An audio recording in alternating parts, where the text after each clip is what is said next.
Meski Bank Indonesia tetap mempertahankan suku bunga acuan atau BI rate di level 4,75% di awal tahun 2026, namun pelaku industri properti nasional masih mengkhawatirkan adanya stagnasi dari daya beli masyarakat, terutama calon konsumen produk perumahan.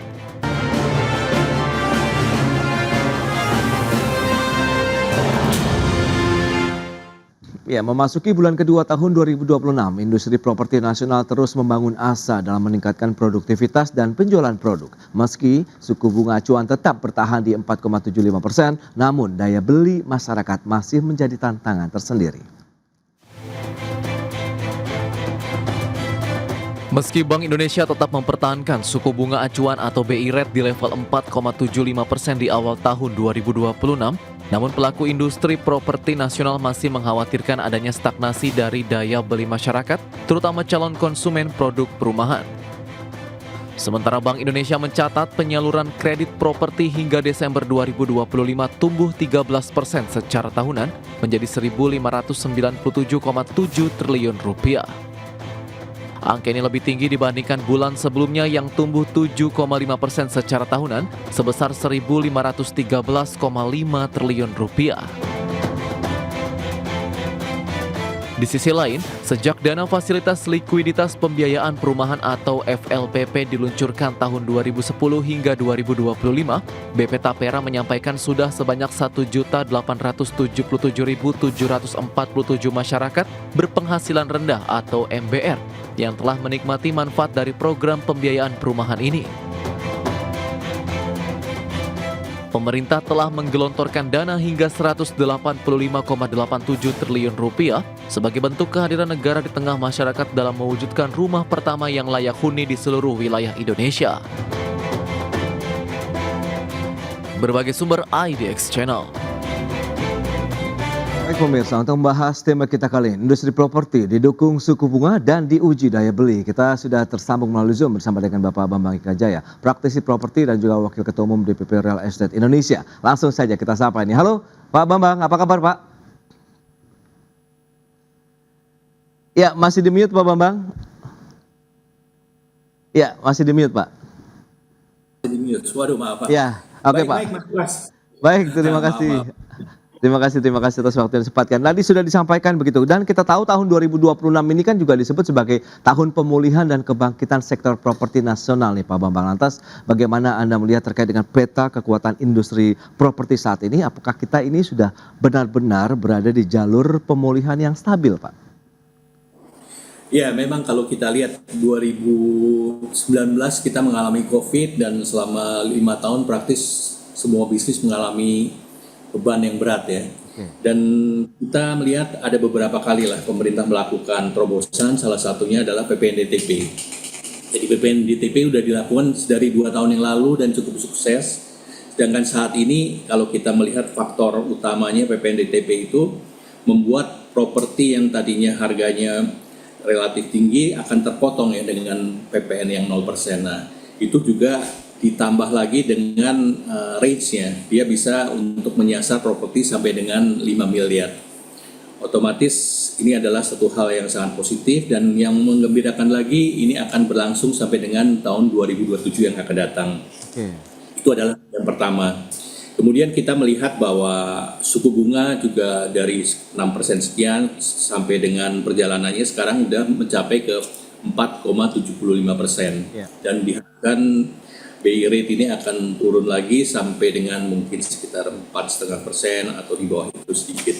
Nah itu juga salah satu daya ungkit membuat konsumen properti bisa memperoleh properti dengan angsuran yang lebih rendah karena bunganya turun kan. Lalu ada beberapa hal lain yang kita lihat juga menjadi salah satu booster. Banyak program-program ataupun proyek infrastruktur yang masih berjalan, LRT, MRT, kemudian juga jalan tol, serta ada Giant Sea Wall ya yang nanti akan membuat Pantura ini menjadi satu kota yang sangat luar biasa. Serta terakhir adalah aglomerasi Jakarta Raya ya dengan penduduknya yang dianggap sebagai terpadat di dunia 42 juta itu menjadi market yang sangat besar. Jadi dengan poin-poin seperti tadi, kita masih melihat bahwa sektor properti sebagai kebutuhan dasar manusia akan tumbuh dan berkembang dengan daya dukung yang tadi lah, khususnya dari pemerintah dan daya beli masyarakat yang kita harapkan.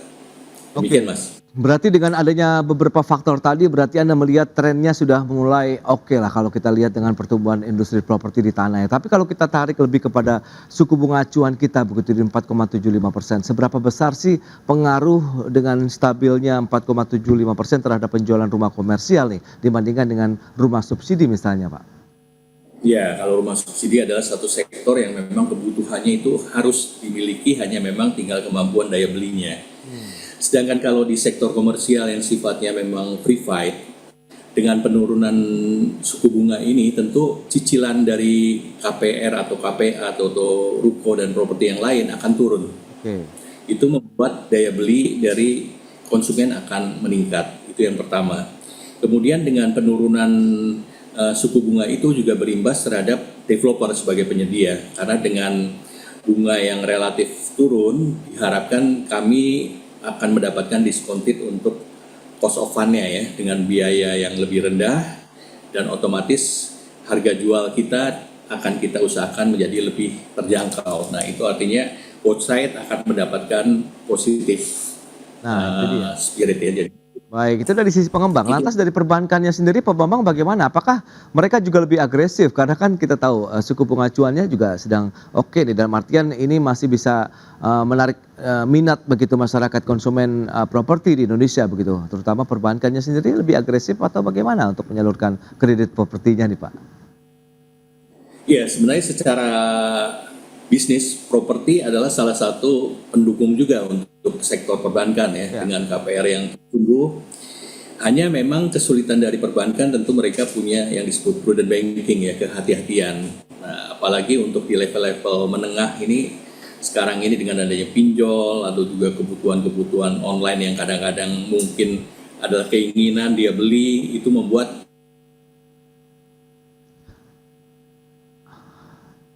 jadi sulit.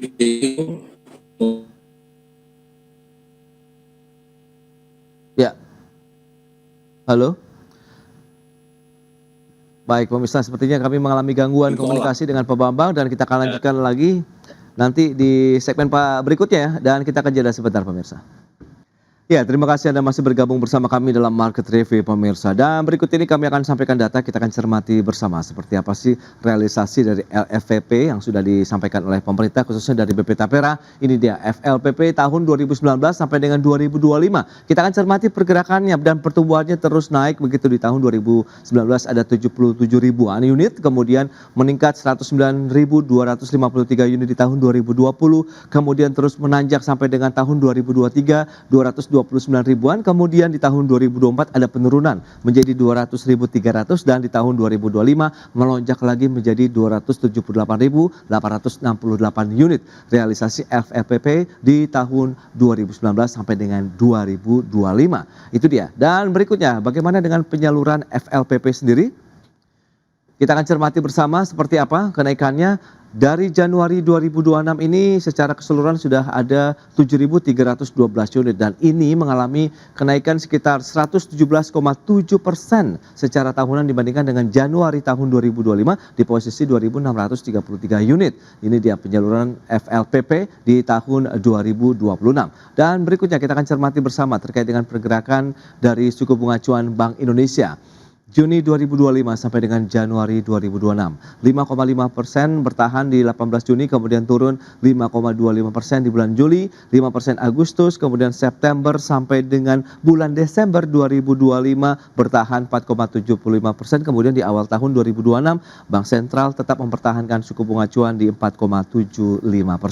Itu dia beberapa data yang sudah disampaikan. Kita lanjutkan kembali perbincangan bersama dengan Bapak Bambang Ika Jaya, praktisi properti dan juga Wakil Ketua Umum DPP Real Estate Indonesia. Ya, Pak Bambang, dengan beberapa informasi yang tadi sudah disampaikan, bagaimana pembangunan properti yang mungkin masuk kelas komersial, kemudian terkait dengan MBR, Anda melihat tantangan terkait dengan daya beli. Nah, ini yang menarik karena beberapa kali saya diskusi memang ini masih menjadi tantangan yang cukup signifikan dari semua sektor. Nah, properti bagaimana, Pak?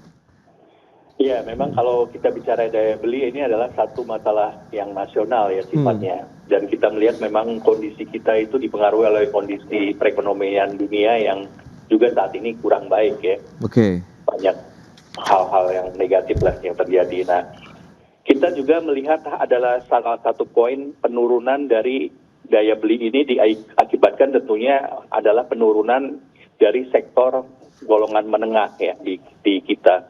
Oke.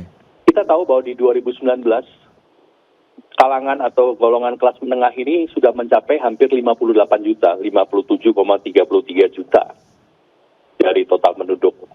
Tapi dalam perjalanannya sampai dengan 2025 terjadi penurunan yang cukup drastis. Saat ini sekitar 46,6 juta. Artinya ada penurunan hampir 11 juta, 10, sekian.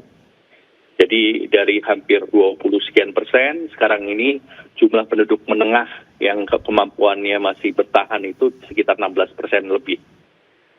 Artinya ada satu kelompok yang tadinya adalah potensial buyer yang saat ini mengalami kesulitan ya, baik itu mungkin dia mengalami bisnis yang gagal ataupun PHK dan hal-hal lain ya. Tapi kita melihat sekarang trennya mulai membaik dan pemerintah juga melakukan banyak terobosan-terobosan termasuk di properti. Jadi ini yang kita harapkan adalah perbaikan dari sisi kemampuan daya beli yang harus dilakukan secara nasional tentunya, yang harus dilakukan oleh pemerintah.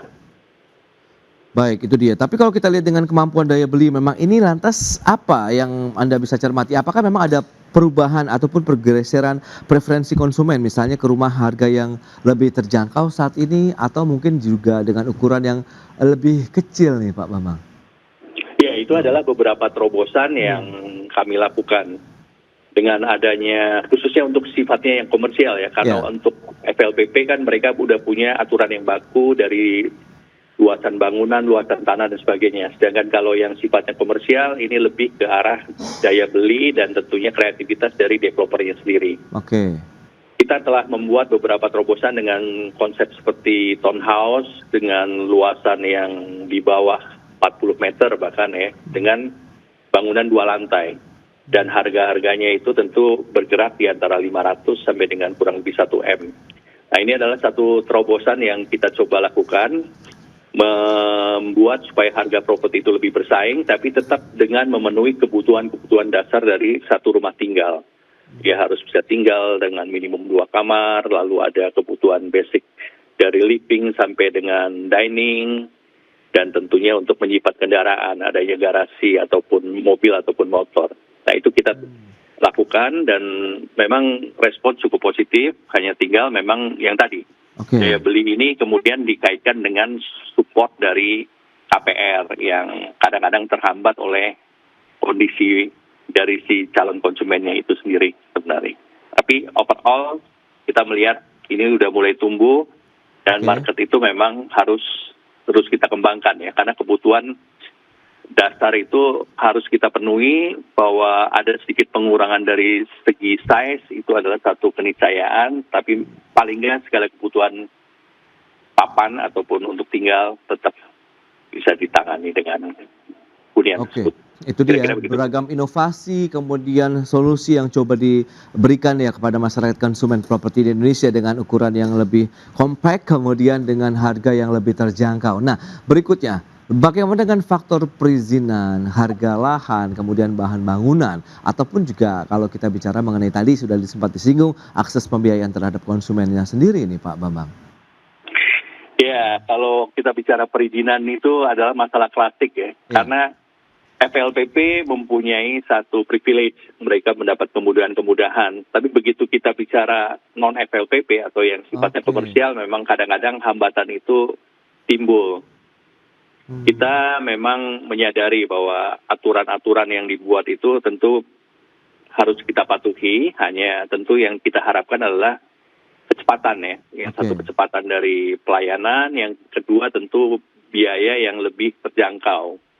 Karena dengan adanya retribusi-retribusi yang kadang-kadang memberatkan, ujungnya akan sampai ke konsumen, di mana mereka akan mendapatkan propertinya harganya menjadi naik. Nah, ini yang kita coba minta kepada Pemda-Pemda untuk bisa kooperatif bahwa perumahan ini adalah kebutuhan dasar gitu lah.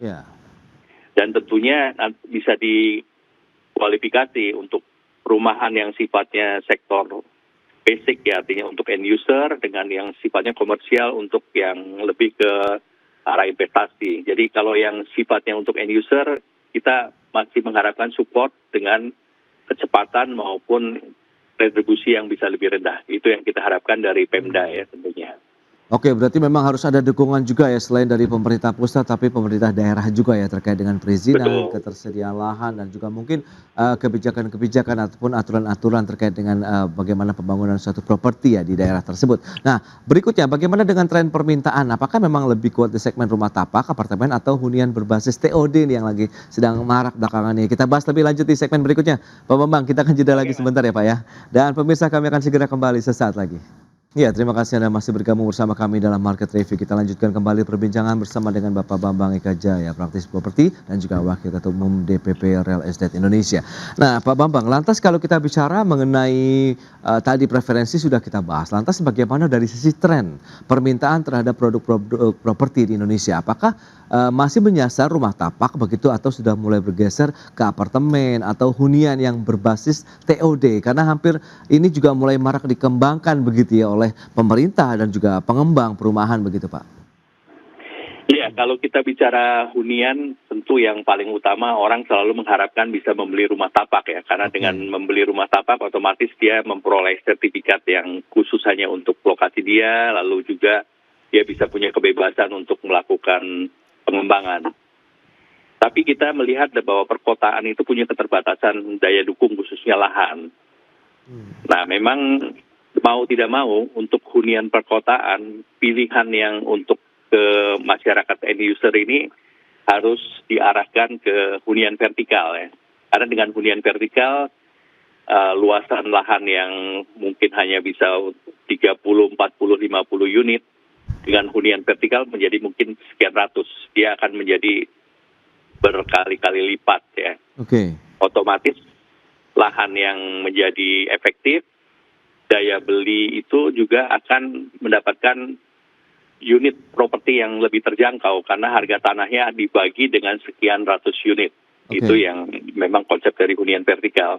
Lalu yang kedua tentunya kita melihat salah satu market utama adalah genset. Genset sendiri mereka punya keterbatasan daya beli.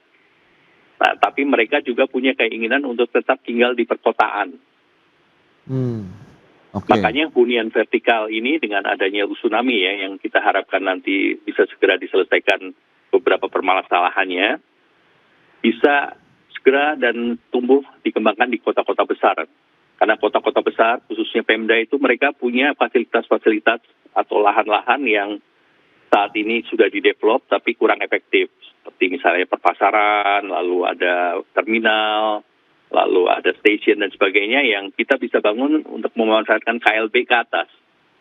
Dengan pemanfaatan itu otomatis harga tanah yang tadinya adalah beban utama menjadi terabsorb, hanya tinggal biaya konstruksi, lalu kerjasama dengan Pemda menyediakan fasilitas yang lebih menarik dengan harga yang lebih terjangkau serta memenuhi kebutuhan dasar mereka, salah satunya untuk transportasi ya.